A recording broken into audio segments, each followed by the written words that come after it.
Ya oke, kita lanjut lagi ya materi terakhir tentang demokrasi liberal. Sorry sambil ngopi. Soalnya ini udah jam 2 malam. Nah, jadi di video yang sebelumnya kita kan udah bahas ada Perdana Menteri Sukiman, Wilopo, terus Ali Sastro Amijoyo, dan kita bakal bahas ada 3 Perdana Menteri lagi ya. Tapi insya Allah ini nggak akan terlalu panjang. Yuk langsung aja. Peristiwa pada masa Kabinet Demokrasi Liberal part yang ketiga alias yang terakhir ya, ini tentang demokrasi liberal, karena setelah ini kita bakal lanjut ke demokrasi terpimpin, itu bab berikutnya. Nah, jadi setelah Perdana Menteri Ali Sastro Amijoyo satu lengser, ini diganti oleh Burhanuddin Harahap. Dan Soekarno kembali kasih kepercayaan ke Partai Masyumi ya, Partai Islam Majelis Syuro Muslimin. Nah, apa aja yang dilakukan dan peristiwa apa gitu ya yang terjadi di masa Burhanuddin Harahap itu adalah pemilu pertama kali di Indonesia, yaitu adalah pemilu tahun 1955. Nah, cuman jangan dibayangin bahwa pemilu 1955 ini udah ada pemilihan langsung presiden gitu kayak yang sekarang-sekarang. Nah, pemilu pertama kali di Indonesia alias pemilu tahun 1955 ini tuh dia nggak milih presiden, tapi milih anggota parlemen dan juga anggota konstituante. Dan ini diselenggarakan pada tanggal yang berbeda, tapi di tahun yang sama ya. Jadi untuk pemilihan anggota parlemen itu tanggal 27 September tahun 1955 dan pemilihan konstituante itu tanggal 15 Desember 1955. Nah, bedanya apa sih kalau parlemen sama konstituante? Kalau misalkan parlemen ini dia mirip kayak semacam atau DPR aja gitu ya. Dewan Perwakilan Rakyat gitu. Nah, itu para anggota parlemen yang tugasnya itu menjadi wakil rakyat atau penyambung lidah rakyat gitu. Nah, sedangkan kalau konstituante itu tugasnya adalah menyusun undang-undang gitu. Nah, itu tugas dari konstituante. Nah, terus di dalam pemilu 1955 ini ada pemenang empat besar ya, empat besar pemenang. Pemenang. Jadi ada empat partai yang menang dalam pemilu 1955 ini. Yang pertama adalah PNI gitu ya. Karena ini emang udah jadi partai besar gitu. Yang kedua ada Partai Masyumi, Majelis Syuro Muslimin. Ini juga sama partai besar. Terus ada Partai NU, Nahdlatul Ulama. Jadi NU itu sebelum jadi ormas kayak sekarang, dulu itu sempat mereka jadi kayak semacam partai juga gitu. Nah, dan yang keempat yang paling mengejutkan itu adalah munculnya Partai Komunis Indonesia. Nah, ini kenapa dianggap mengejutkan? Karena gini, si PKI ini kan tahun 1948 pernah dianggap sebagai pemberontak gitu ya, karena ada peristiwa Madiun itu. Dan si partainya ini di-ban gitu, di Indonesia di-ban gitu. Artinya dia kayak semacam dilarang gitu. Tapi ternyata pas pemilu 1955 banyak yang nyoblos PKI gitu. Karena PKI ini masanya banyak gitu ya, dari golongan buruh dan tani. Nah, ini menggeser Partai Syarikat Islam Indonesia gitu. Jadi ini kan notabene bisa dibilang sebagai partai yang besar juga ya, Partai Syarikat Islam Indonesia. Tapi ini ternyata dia posisinya kelima digeser oleh PKI. Nah, jadi kalian ingat ya ada empat partai besar ini yang jadi pemenang di pemilu 1955 gitu. Nah, terus ini nanti ada hubungannya sama materi yang terakhir ya. Jadi ingat empat partai besar ini.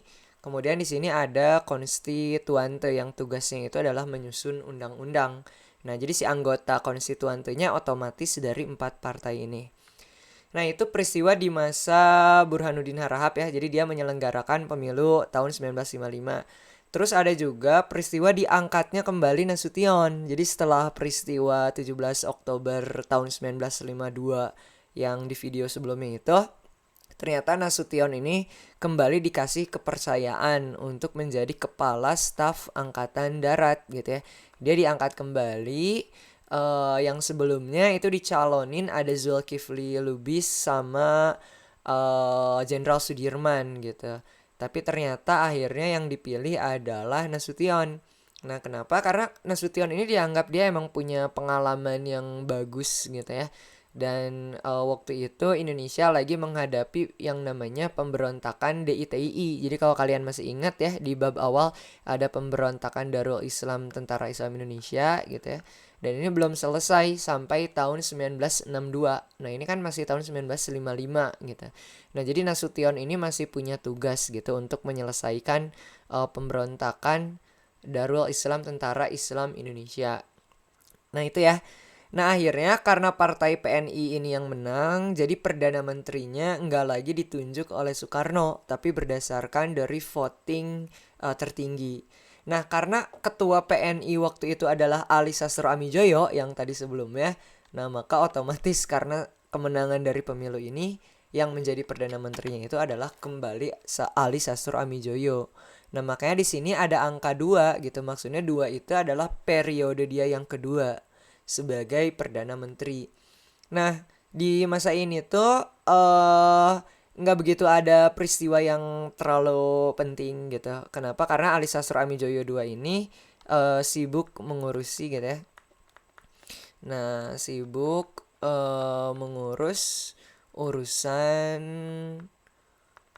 luar negeri gitu. Jadi waktu itu dia banyak melakukan apa namanya?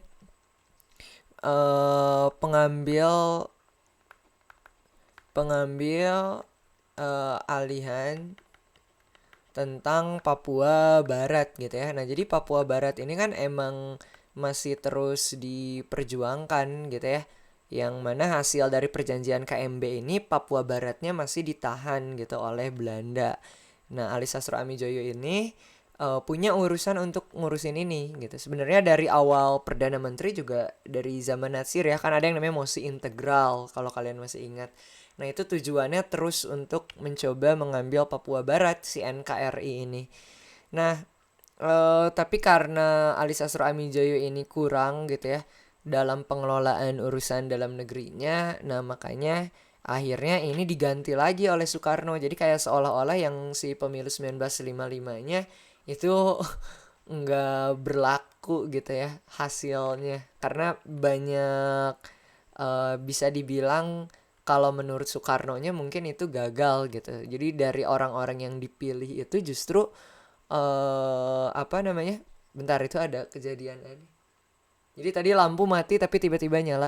Nah, ada kejadian aneh. Kok jadi ada kejadian aneh?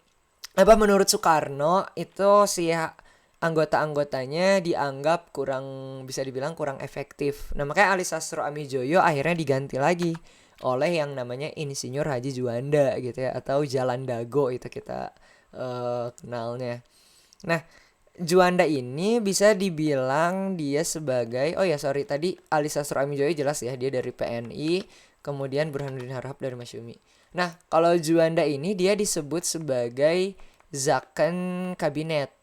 Nah, Zakon Kabinet itu maksudnya apa? Maksudnya itu adalah kabinet non partai gitu. Jadi kabinet non partai ini artinya dia bukan berasal dari partai manapun. Kan kalau yang sebelumnya Ali Sastro Amijoyo dari PNI, Burhanuddin dari Masyumi gitu ya, Natsir dari Masyumi, Wilopo dari PNI.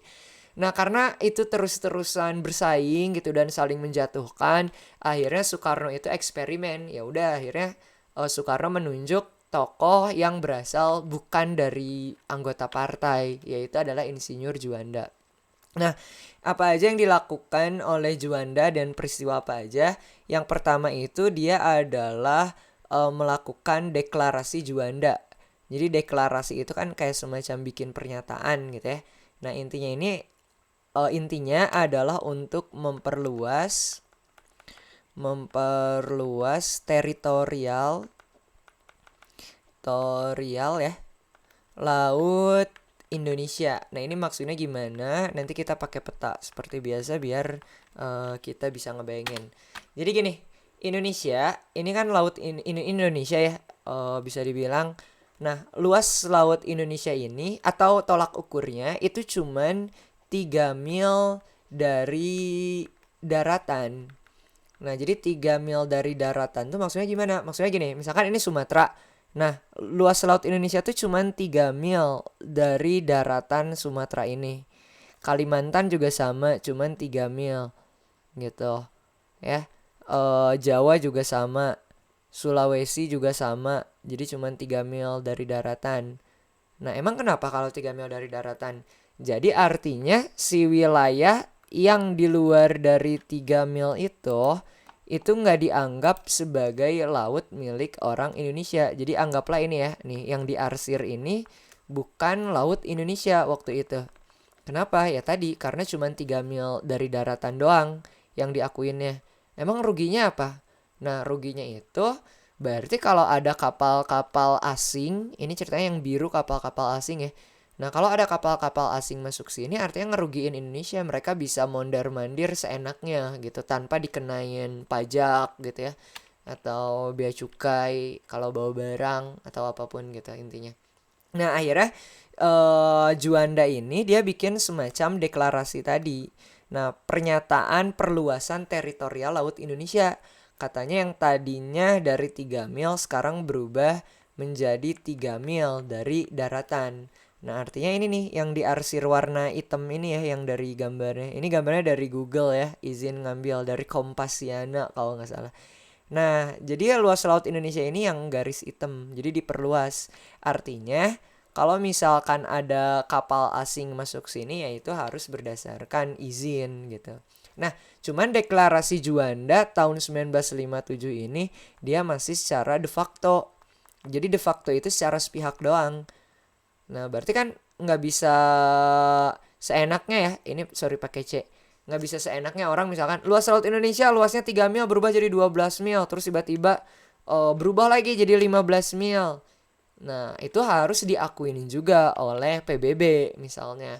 Nah, karena si deklarasi Juanda yang merubah laut Indonesia dari 3 mil kemudian menjadi 12 mil dari daratan itu secara resminya itu baru tahun 1982 ini diresmikan oleh PBB gitu. Jadi yang tahun 1957 ini baru kata sepihak dari Indonesianya, kata Juanda gitu ya. Luas laut Indonesia segini.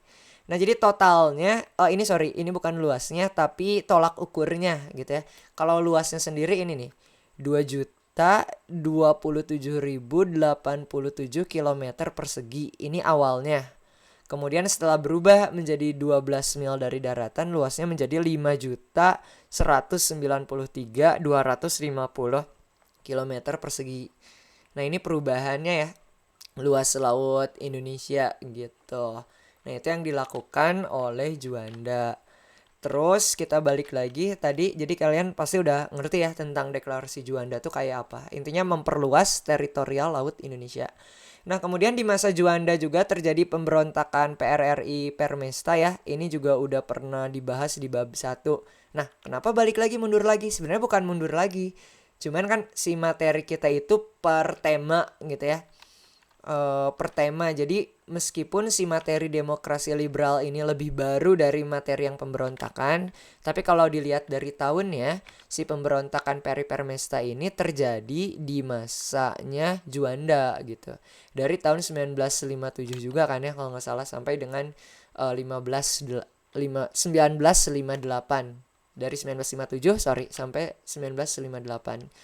Nah, itu terjadi pemberontakan PRI Permesta. Kalau kalian masih ingat, ini pemberontakan karena adanya ketidakadilan gitu ya dalam pembangunan. Jadi pemerintah tuh fokusnya bikin pembangunan di Pulau Jawa aja terus gitu. Tapi yang di Sumatera dan Sulawesi itu terbengkalai, apalagi yang di Papua gitu. Nah, intinya yang di Sumatera dan Sulawesi ini mereka protes para TNI yang ada di sana untuk meminta keadilan gitu. Dan mereka juga menginginkan agar si Juanda ini diturunkan. Nah, kalau orang-orang Permesta ini kan pengennya yang jadi Perdana Menterinya siapa? Syafruddin Prawira Negara ya. Ini flashback dong. Ini karena udah dibahas di video sebelumnya. Prawira Negara. Nah, ini yang diinginkan oleh si Permesta. Tapi keburu ditumpas gitu. Nah, sampai akhirnya Soekarno ini membubarkan akhirnya gitu ya, finalnya dari demokrasi liberal dari tahun 1950 berakhir di 1959 karena beberapa faktor gitu. Nah, faktornya apa aja? Tadi ya, si partai-partai bersaing gitu. Jadi mereka bukannya kerjasama sesama orang Indonesia. Misalkan ini PNI sama Masyumi. Ini bersaing terus saling menjatuhkan satu sama lain. Nah, kalau kalian masih ingat tadi ada 4 partai yang pemenang pemilu gitu ya. Ada NU juga dan ada PKI. Dan mereka berkoalisi. Jadi kalau yang Masyumi kan partai Islam. Nah, mereka berkoalisinya atau bertemannya itu dengan Partai Nahdlatul Ulama. Nah, sedangkan si PKI ini kan gak punya temen. Nah, meskipun mereka berbeda ideologi, tapi mereka ya udah deh yang paling dekat itu sama PNI gitu. Nah, jadi PNI sama PKI, Masyumi sama NU. Nah, mereka itu kan tadi apa? Ada anggota konstituantenya, dan konstituante itu tugasnya adalah membuat undang-undang yang baru. Kan kalau di zaman demokrasi liberal itu pakainya apa? UUDS, Undang-Undang Sementara tahun 1950. Nah, karena ini sementara, si anggota konstituante yang berasal dari 4 partai ini harus bikin undang-undang yang baru. Nah, undang-undang yang barunya kayak gimana gitu. Kalau si orang Masyumi sama NU pengennya undang-undang yang baru itu berdasarkan Piagam Jakarta. Nah, Piagam Jakarta tuh kayak gimana sih? Jadi di dalam Pancasilanya aja gitu ya, di sila yang pertamanya itu kan gini bunyinya, ketuhanan yang Maha Esa dengan menjalankan syariat Islam bagi pemeluknya.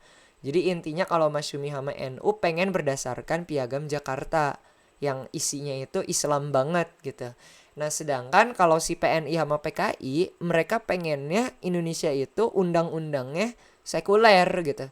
Sekuler itu artinya adalah memisahkan urusan politik sama agama.